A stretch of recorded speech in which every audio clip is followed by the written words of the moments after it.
All right. So first off, I want to talk to you about the gas tax holiday that President Biden proposed today. Whitmer sent a letter a few days ago about that, requesting that he put a federal pause on the gas tax. And I just kind of want to know, first off, what prompted the governor to send this letter? Well, what prompted the letter is the same thing that prompted our administration and the governor to lead a delegation of governors to Washington, D.C. back in March to call for a suspension temporarily of the federal gas tax, because that would make a incredibly meaningful difference immediately on the prices that people are paying at the pump, because we have to do everything we can to deal with the pain that Michiganders and Michigan families, Michigan workers are feeling. And so the letter was to sort of reiterate that call from several months ago, and we're proud that the president now has taken that action and calling for it. And we look forward to Congress stepping up to heed the president's call and making this happen. Okay, it looks like lawmakers on both sides of the aisle, though, are casting doubts about this being actually effective, and it doesn't seem like it's actually going to pass. Why do you think that Americans would really benefit from a pause in the federal gas tax? Because gas is expensive.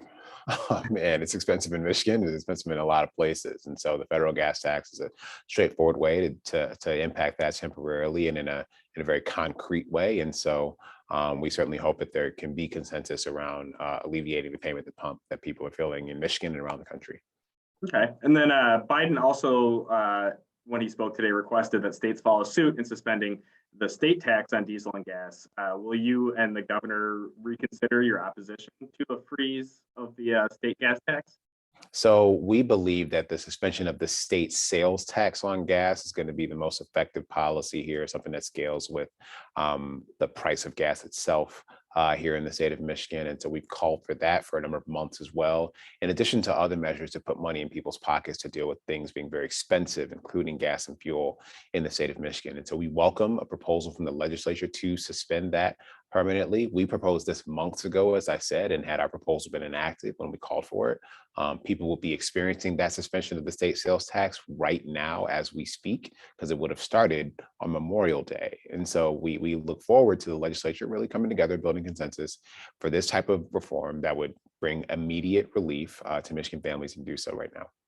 Okay, and then you also mentioned two other relief measures, including the MI tax rebate right now plan. Can you explain what that is a little bit and how Michiganders would see the proposed $500 in relief?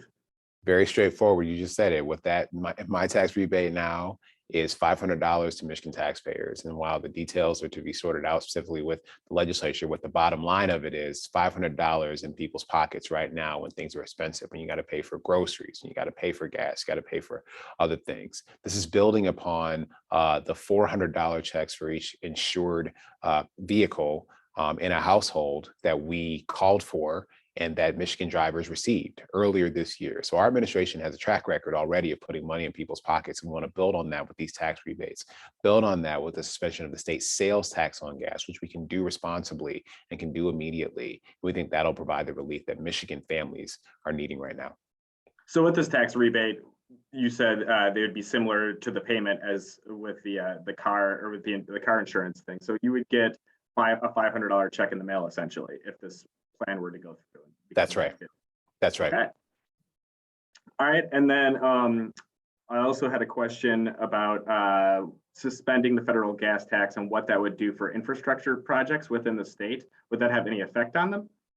So, we expect that there's a responsible way to implement this, just like we can implement our suspension of the state sales tax on gas without compromising the infrastructure investments that we're making. And so that's something that I'm very confident that Congress can work out. Okay. And then I had a couple other questions that are off topic from this as well. One is, so there was a recent announcement that a local COVID manufacturer or COVID vaccine manufacturer was laying off a bunch of people. And we just want to know, with the demand for COVID-19 vaccines slowing down, what does that mean for companies manufacturing the vaccines in parts of Michigan? And is there any sort of support that the state is looking into for people who may be laid off now that the demand for the vaccine has started to drop? Well, we actually expect to see increased interest in the vaccine now that there are boosters available for children over the age of 5, and that there are now there's vaccine eligibility for children under 5, working with their pediatricians to make sure that's administered responsibly. And so we continue to want every family to make the choice to get vaccinated, and we believe that as more families make that choice, there will be more demand increasing as now more people or new people, 5-year-olds and under, are now eligible for vaccination. And that means something to me because my baby girl just turned 3 years old. And unfortunately, she had COVID in January. And so we look forward to vaccinating our baby girl. And I hope that other parents will seek with their children's doctors or family physicians and make the same choice. Are you planning any sort of like pro-vaccine rollouts for encouraging parents to basically get their children under 5 years old vaccinated? We're continuing to work with community partnerships that we built during the pandemic to encourage people to make the choice, get vaccinated, and to get their whole family and household vaccinated. And that's going to continue now with this new eligibility. Okay. You were going to say something, Stacy? Yeah, just one last question is all we have time for. Okay. Then I will jump over to another infrastructure question real quick. So you had your 5-year timeline for the infrastructure plan for the Rebuilding Michigan plan. How has that initiative been doing? And just kind of, is it on schedule to be completed in the 5 years? Have you seen any unforeseen challenges along the way? Can you kind of give just a quick recap of like how that's been going?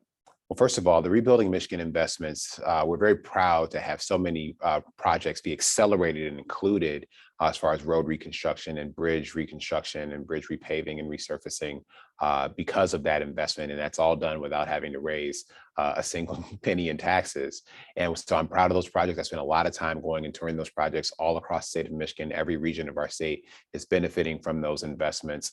And what we've been seeing is how critical they are. I've been to a number of road projects recently, for example, where we thought this may be just a bridge resurfacing project that ended up for a bridge needing to be reconstructed. This was the case for a bridge going into downtown Flint, for example. And so the care that the professionals at MDOT, our union partners who are working on these projects with their contractors and the engineers, are doing this work conscientiously. They're using the right materials to fix these roads right, the bridges right, in a way that'll result in decades of safe infrastructure and safe roads. And so we're really proud of how that's going, and we want to see continued investment. That's why we've put, more than $6 billion of investment in our roads and infrastructure in the budget that we proposed for this coming fiscal year. That's $1 billion more than last year. And we believe that this is going to make a difference for Michigan families. It's going to make our roads safer. It's going to save people money from car repairs and other sort of missed opportunities. It's going to lead to more economic development opportunities with better roads